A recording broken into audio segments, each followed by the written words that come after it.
চীনায় সরকার থাকতে পেঁয়াজের দাম কম আছিল। এখন ডক্টর ইউনূস আসার পরে পেঁয়াজের দাম বাইরে গেছে কেন জানেন?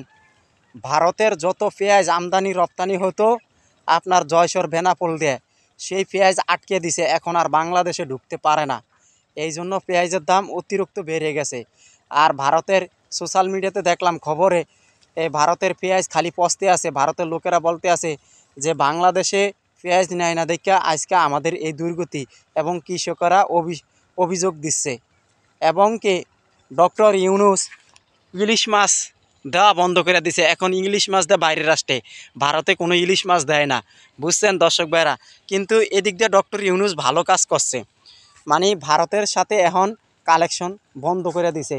পেঁয়াজ, ইলিশ মাছ এগুলা আমাদের বাংলাদেশ থেকে ইলিশ মাছ দেওয়া বন্ধ, আর ওদের কাছ থেকে পেঁয়াজ আনা বন্ধ।